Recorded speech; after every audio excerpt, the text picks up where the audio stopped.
We have been listening to President Donald Trump alongside the UK's Prime Minister Keir Starmer inside the Oval Office, answering reporters' questions ahead of this big meeting between Starmer and Trump. Starmer expected to ask Trump for assistance when it comes to handling the future of Ukraine.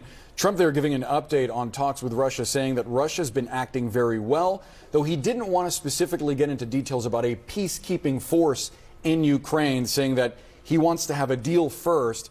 Notably, Russia has said that they would not tolerate any kind of peacekeeping force, whether with U.S. or EU troops inside Ukraine. The president there was also asked about some of his rhetoric toward Ukrainian President Volodymyr Zelensky, who's set to go to the White House tomorrow. Trump saying that they're going to sign off on this rare earth minerals deal in front of the press, even though Zelensky said that it hadn't been finalized yet. The president there was asked whether he still thinks that Zelensky is a dictator. Trump playing coy, saying, "Did I say that? I can't believe I said that." There was also an interesting interaction with Keir Starmer when Trump was asked about this backstop, this idea of having the U.S. support any kind of peacekeeping force in Ukraine.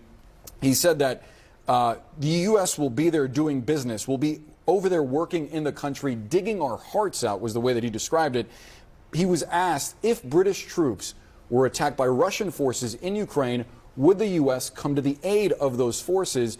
Trump acknowledged that it was a bit of an evasive answer, what he said.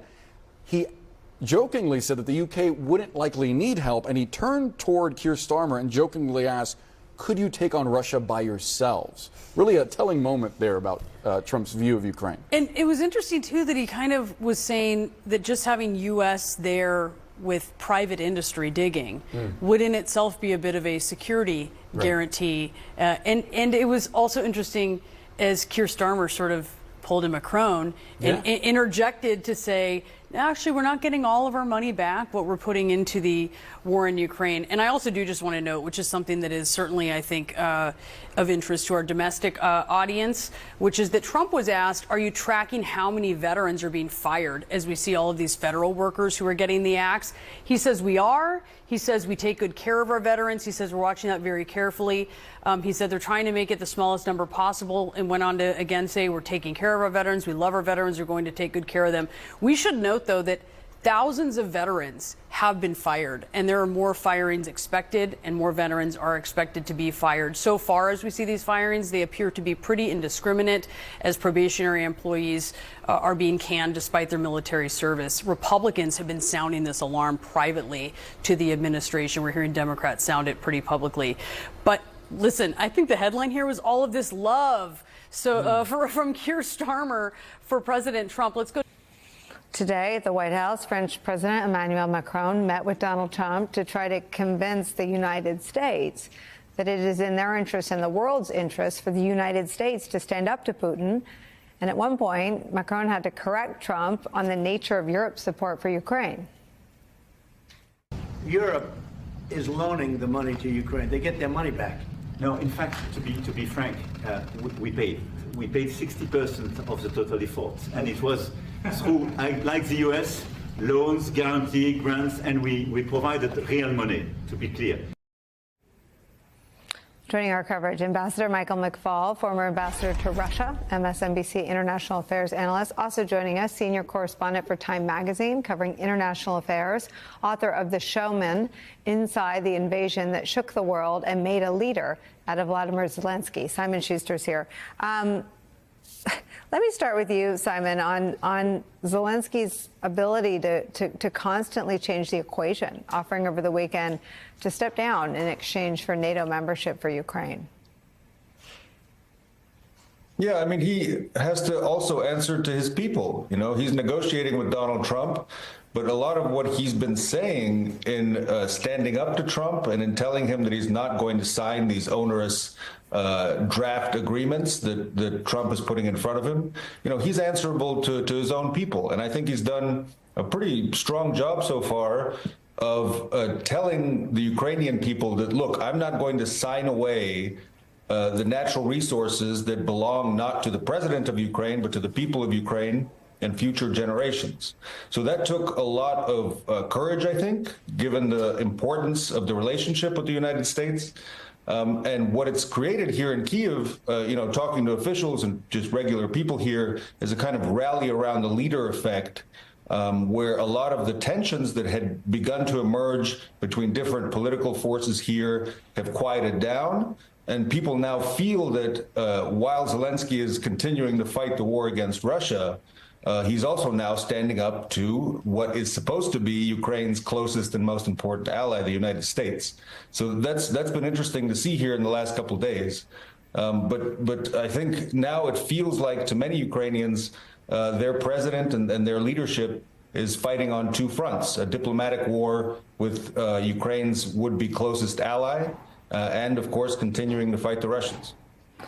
How bizarre is it, Ambassador McFaul, to have an American president on the world stage trying to take another country's natural resources? Bizarre is a polite word. Sad, tragic. For me as an American, it's embarrassing. Taking advantage of a country that needs us. And I do applaud what President Zelensky is doing. Like Simon said, he's maneuvering this, and he's becoming very popular back home.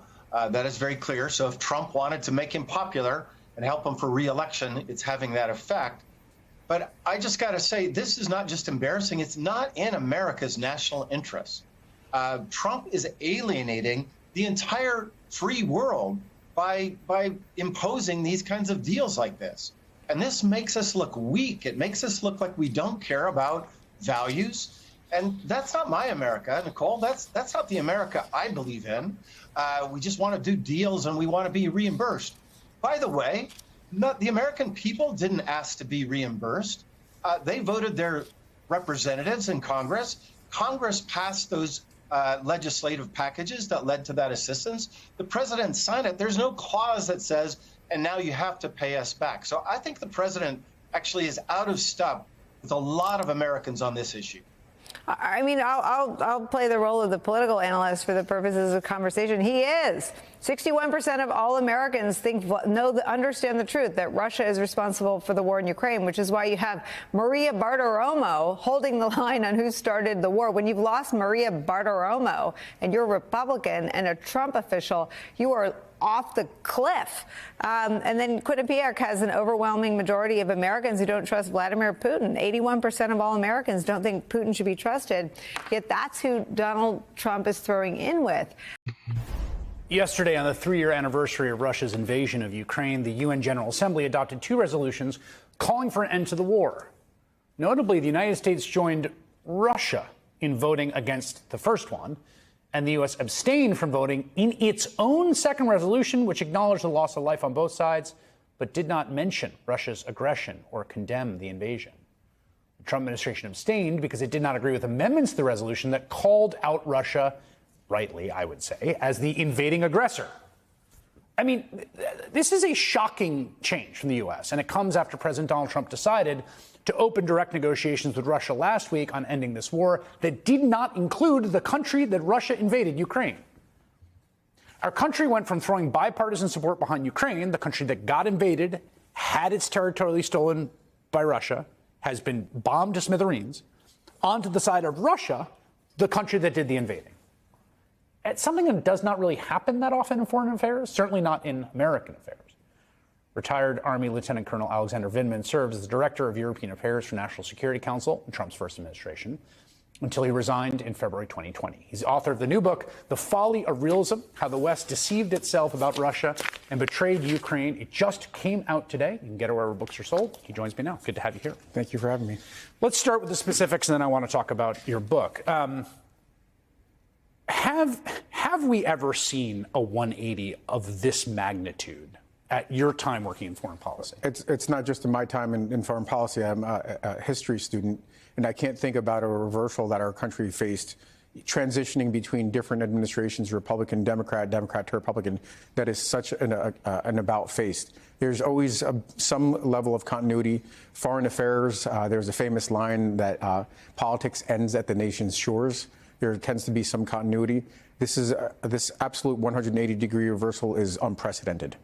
To someone that says, yeah, Putin seems bad, Russia seems bad, they do seem like the aggressor, but the war does seem like it's gone on for a while, and does make sense to negotiate some peace. So what's wrong with this? I think if you have a path towards peace, that's great.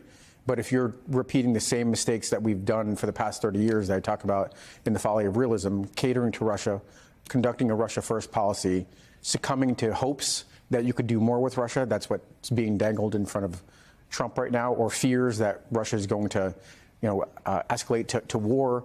If you're repeating those same mistakes over and over, it doesn't get you closer to peace. If anything, it's a huge setback to the agenda of peace, because now Putin banks those gimmies, that appeasement, and looks to do more. He looks for complete capitulation. Yeah, I think I'm always worried about appeasement analogies because they can be over deployed. I've heard way too many Saddam Hussein, Neville Chamberlain during the run up to the Iraq War. But in the case here of what happened in Crimea, particularly, and then the escalation in Ukraine, with no real provocation in between other than the Ukrainians deciding who they wanted to be their own leader, it does seem like it has some teeth. So, folks, Donald Trump is infuriating the world with those remarks that he made. Trump is absolutely getting everyone pissed, domestically and internationally. And it's a real sign that he doesn't know where he is. He's going on about how, did I say that Ukraine was actually the aggressor? Did I actually say that? And it's like, yes, Donald, you did. Like, I guess maybe it was a mistake, but my goodness, it didn't seem like it, and you had days to correct it, and now, you got caught saying that, and so did some of your allies, including some of your officials, and then obviously it's so ridiculous even Republicans called you out on it, and lo and behold, now you're pretending you didn't say the thing that you said. You are president. Basically everything you say, at least in public, is going to be remembered forever, right? In some form, right? And so Donald is ensuring he has no allies. Let's be clear. Under normal presidencies, presidents have, yes, they have their party and they have, they have rivals and they're mostly in the other party, but presidents have often had good relationships with world leaders that from different ideologies. Conservative presidents have had good relationships with left-leaning world leaders and vice versa. Obama's had good relationships with right-leaning presidents in Europe at times, right? And same thing with governors. But Trump is indicating that basically no one will be his friend because he's just too nuts.